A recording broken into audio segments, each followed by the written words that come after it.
大家好，我係 Molly，記得幫我 subscribe、like 同 share，多謝你。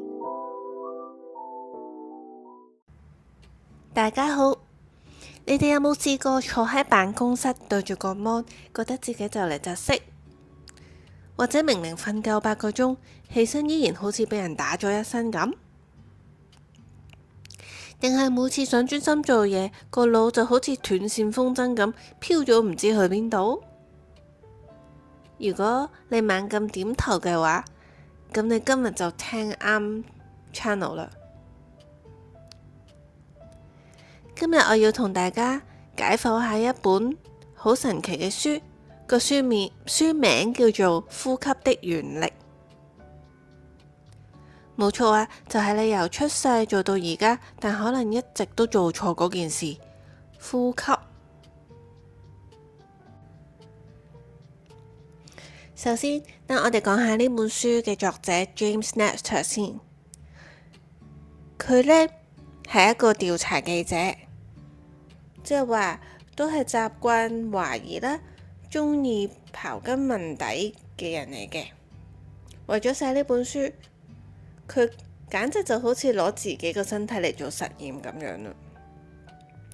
佢試過連續10日將個鼻哥窿塞住，強迫自己用口呼吸，又走去參加好多古古怪怪嘅呼吸工作坊，甚至同科學家、醫學專家，甚至係海女即係日本潛水揾海鮮嗰啲女士傾偈。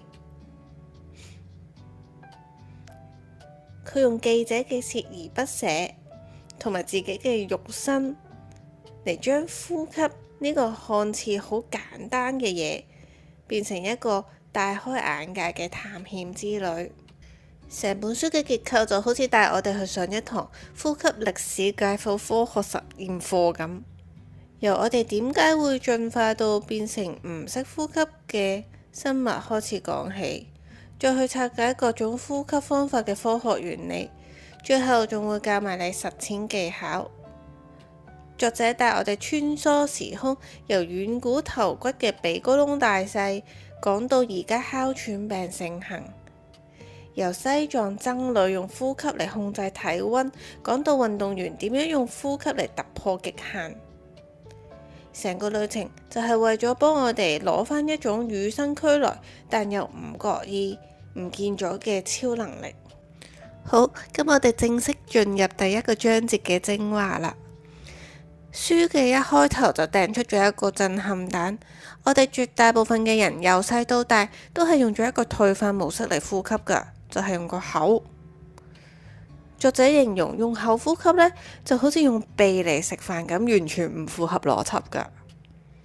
佢引用咗大量研究，指出用口呼吸會直接導致面型改變、專注力下降、免疫力變差，甚至係睡眠窒息。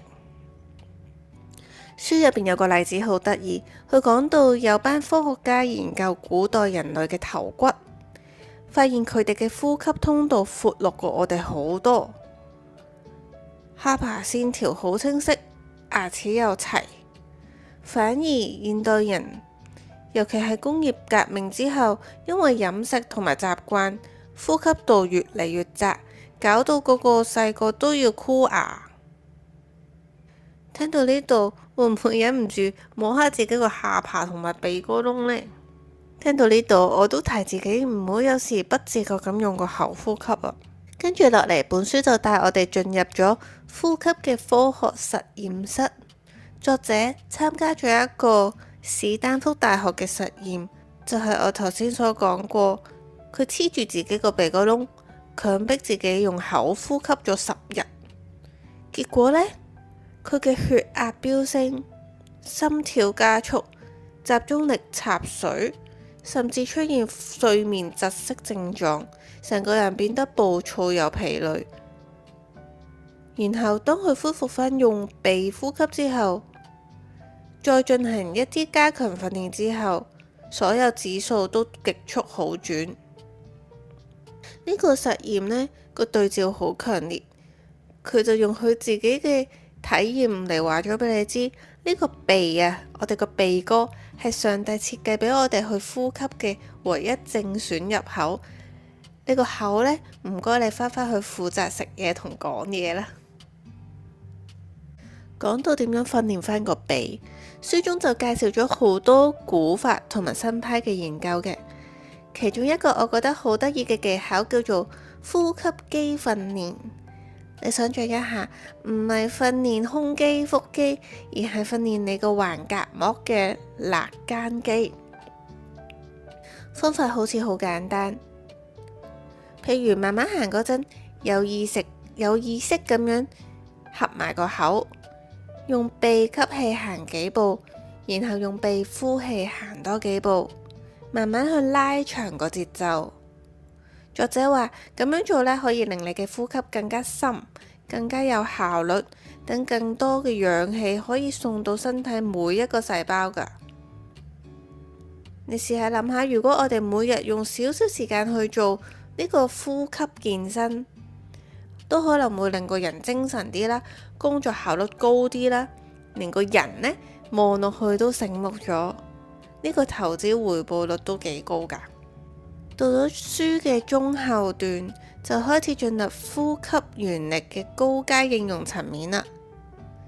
呢度呢會介紹一啲聽落去有啲神秘，但係又堅實科學基礎嘅呼吸法，例如源自古代瑜伽嘅顱底共振呼吸法。方法係吸氣同呼氣時都發出柔和嘅嗡嗡聲。呢個震動可以刺激副交感神經，令人極速放鬆。另一個叫做冰人呼吸法，靈感嚟自一位叫做 Wim Hof 嘅荷蘭人，佢可以用呼吸控制免疫系統，喺冰水入邊浸成個鐘都冇事啊。原理係透過一輪急速而深嘅呼吸，去改變血液嘅酸鹼度同埋激發腎上腺，短期內提升抗壓同抗炎能力。當然啦，作者提醒呢啲咁高階嘅玩法，最好要有適當嘅指導，同埋有循序漸進嘅訓練，唔好自己亂咁試啊。但係呢個部分呢，就有一個好大嘅啟發，就係原來我哋對身體嘅控制權其實比我哋想象中多㗎。呼吸呢，就係通往呢個控制嘅權力嘅一個鎖匙。最後，作者將所有知識融會貫通，提倡一種回歸自然、符合人體設計嘅全方位呼吸。佢唔係叫你時刻記住呢樣嗰樣，而係將幾個簡單嘅原則融入生活。第一，就係盡一切可能合埋你個口。瞓覺嗰陣，試下用透明膠紙輕輕咁貼住個嘴唇，訓練自己用鼻呼吸。第二，呼吸要夠慢、夠深、夠輕，好似聞緊好香嘅花香咁吸氣，然後輕輕咁呼出嚟。第三，間唔中可以做下呼吸斷食，即係有意識咁閉氣幾秒，等二氧化碳有足夠時間去幫你釋放氧氣到細胞。第四，保持適當運動，強化你嘅呼吸肌肉。睇到呢度，我想講一個我自己嘅親身真實經歷。我本身嘅職業係教鋼琴嘅，咁教鋼琴嘅時間都唔短，好多時都連續上堂5至6個鐘。跟住呢，我就發現自己成日都唔夠氣，可能上到3個鐘、4個鐘嘅時候，我就開始覺得冇力講嘢。你會覺得個橫膈膜真係冇力，但係我又覺得好奇怪，我又唔係真係咁渣噶喎。跟住我去睇中醫啦，嗰個中醫都睇咗幾次噶啦。咁開頭嗰幾次都係好正常咁啊，補下氣啦，開啲藥俾你補氣啦。跟住我媽媽又話煲啲黨參啊，嗰啲唔知乜參乜參咁話補下氣啦，都係冇用喎。跟住我就同中醫講，真係好奇怪，點解我講嘢會唔夠氣，但係我跑10公里都冇事㗎喎。點解做運動我又夠氣，但係咁簡單講嘢我會唔夠氣呢？跟住中醫就淡淡然咁講咗一句：不如你試下留意你平時上堂嗰陣記唔記得吸氣啊？跟住我好似覺得佢講緊笑話咁啊！邊有可能會唔記得吸氣啊？呼吸係人都識噶啦，邊有可能會唔記得啊？呢啲應該係潛意識自己識做嘅事嚟噶嘛，唔係要我有意識咁樣去做噶嘛，呼吸啫。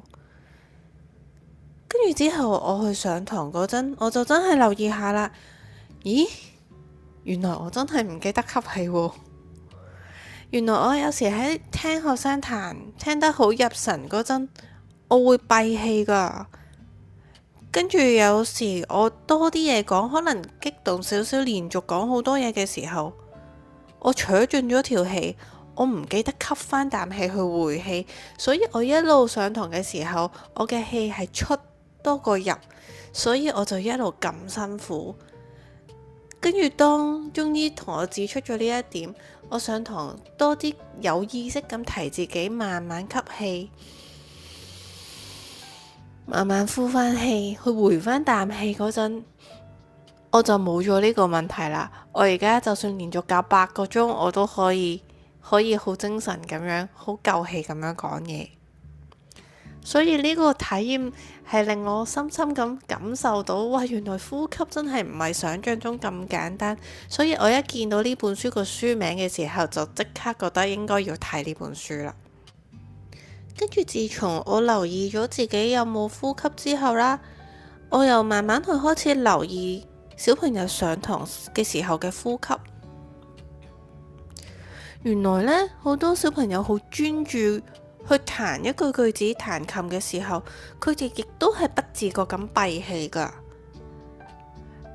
大家可以去留意一下自己平時做嘢啊，會唔會好專注咁喺度用緊電腦嘅時候，或者有少少緊張嘅感覺嘅時候，會不自覺咁閉咗氣呢？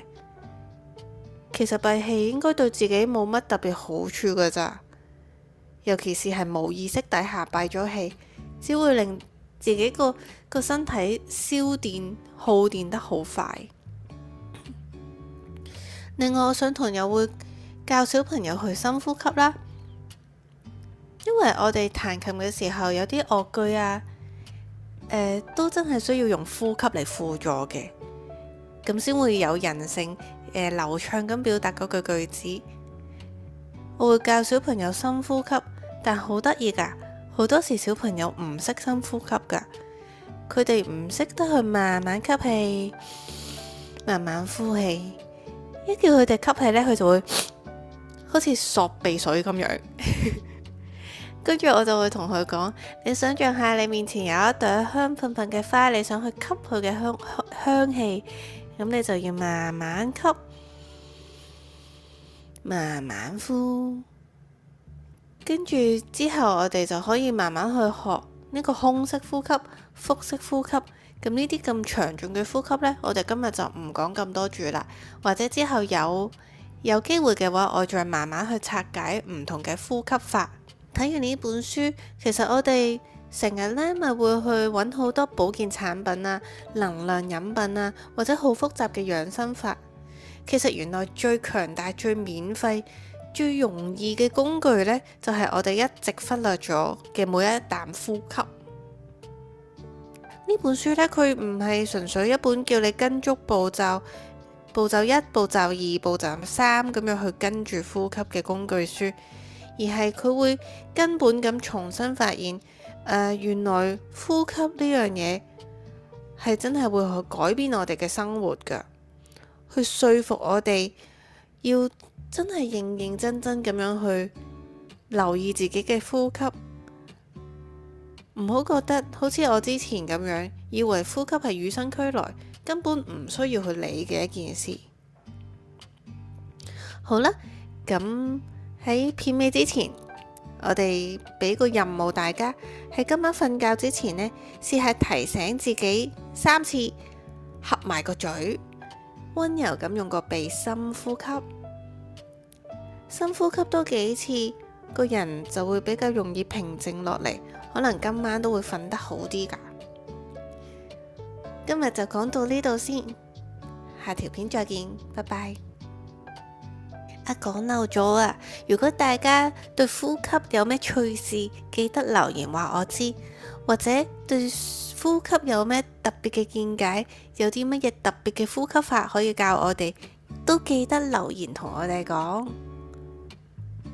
你哋留言嘅話，我會好開心㗎。你鍾意呢條片嘅，記得 comment、like、share、subscribe。我係 Molly，下條片再見。